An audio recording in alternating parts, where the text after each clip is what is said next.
It's 2009 in Baghdad, and the walls keep going up. As the American occupation enters its 7th year, Iraq remains in ruins, with over 1 million dead and 4 to 6 million refugees that have not begun to return home.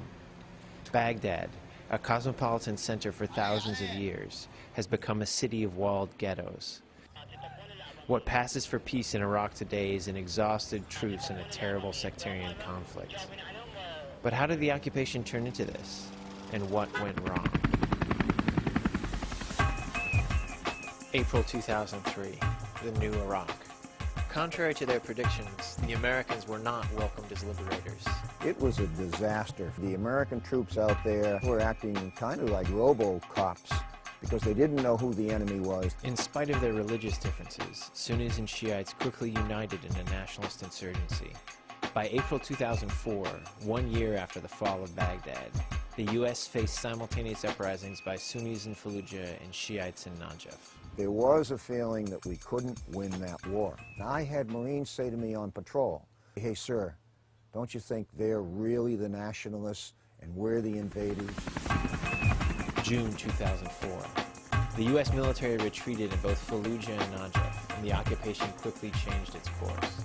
A new team was brought into Baghdad, led by veterans from the Central American dirty wars of the 80s. The El Salvador option began to split the Sunni and Shia resistance against each other.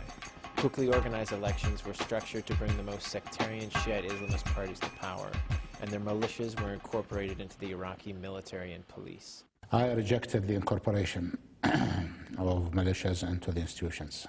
Even America's old allies were alarmed by the sudden change in strategy. Unfortunately, when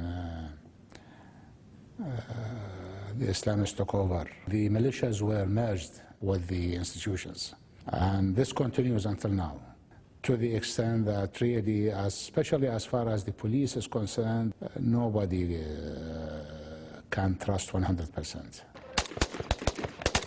Here at Camp Dublin, the Americans trained elite units within the Iraqi police with names like the Wolf Brigade and the Scorpion Brigade. Iraq's ruling Shiite parties quickly filled these brigades with their own militias. They are widely accused of committing torture and summer executions.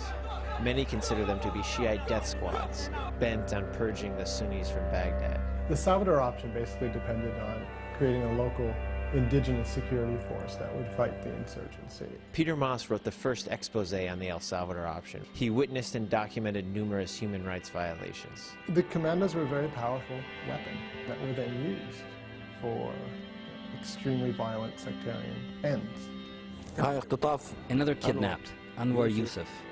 His arms were drilled and he had a bullet in his head.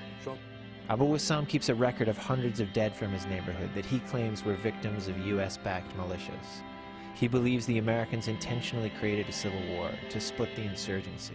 The Sunnis were attacking U.S. forces, and the only way to shift these attacks was to change it into a fight between the Sunnis and the Scorpion and Wolf brigades, who were armed and trained by the United States. The Americans were the fuel of the sectarian violence in Iraq.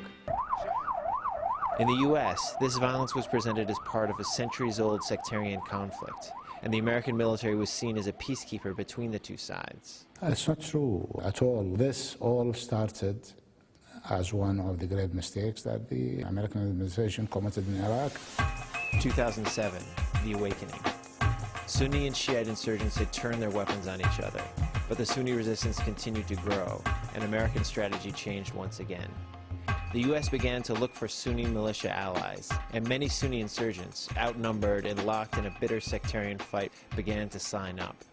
America's new militia allies called themselves the Awakening. Here in Taji, Captain Wolgowith and his men used to face 3 attacks a week. They have not been hit once since the launch of the Awakening program. It's safe. Today, Captain Wolgowith calls these men freedom fighters, but he knows that a few weeks ago they were called insurgents. Every one of these guys shot at us at one time in our life. Oh, there you go. Look at the freedom fighters. Assalamu alaikum. The Awakening may have bought a temporary lull in violence for the U.S. to announce its withdrawal, but this is a fragile truce without reconciliation. The past months have seen pitched battles between the Iraqi army and the Awakening militias, arrests of militia leaders, and an upturn in car bombings and mortar attacks on Shia neighborhoods. And the U.S. continues to arm both sides in the sectarian conflict.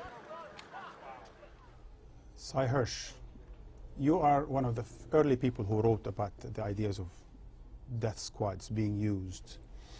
You've also written that this has already been used as well in Afghanistan, seems attached to Cheney. Is this the kind of lesson we're talking about, learning from Iraq and applying into Afghanistan? I'm afraid there's no question. You heard mention of the Wolf Brigade, and I know a young officer who's just an absolutely American officer who was being ordered to rotate into the brigade, and he refused on moral grounds, and he was basically told, your career is going to depend on you going in there. And it was done by a very high, very prominent general officer. Petraeus, no sense kidding around. You have to serve in this unit. What worries me the most is that we haven't learned any lessons. We are using what we call targeted assassinations against what we call high-value targets. And we have units, they're allowed to operate in as many as a dozen countries outside of the war zone, outside of Afghanistan and outside of Iraq. They're operating now, and they go into countries without telling the American CIA station chief or the American ambassador. They go in sterile and they kill people. And the intelligence they use is probably as good as the intelligence that we use to collect people at Guantanamo. And we now know that more than at least half those people had nothing to do with anything. So it's a very, very horrible situation that is not easy. Mr. Brahimi, you served for the UN. This is certainly not a UN type operation, but let me ask you. You were talking about no military solution. With a country like Iraq, 1/3 of those killed, according to Iraqi human rights organizations, were assassinated, tortured and assassinated. Absolutely. How can you transform a country? How can you find solutions when tens of thousands are assassinated? There is no doubt that the militias were incorporated into the police and also into the army. And as a matter of fact, most of the police was really composed of militias and are still answering to their militia bosses rather than to the state. You can't build a state that way. We come back to the idea that all this is one global war on terror. So it's the same war in Iraq, in Afghanistan, and wherever yes. you start shooting. In Iraq, Petraeus has said again and again, and I think he's totally right there, yes, some security improvement has taken place, it's real, but it is fragile and reversible. And I think unless a lot of other things happen, the worst of the civil war is still to come. What worries me is what Mr. Brahimi said about Iraq. I think I think we may have a new Saddam. He's a Shia named Maliki. I hear terrible things about what's going on in the prisons there. I hear terrible things about they've gained access to some of the awakening lists that we use, and we pay the Sunni awakening forces, and we have the biometrics of these people. We have their DNA and their eyeballs, and some of these names have been made known to the Shia police or militia, whatever. I'm sure they're basically the same thing. And there's a lot of killing going on now, Shia versus Sunni, and in the long run, it's very gloomy, and the way out of there is not clear at all.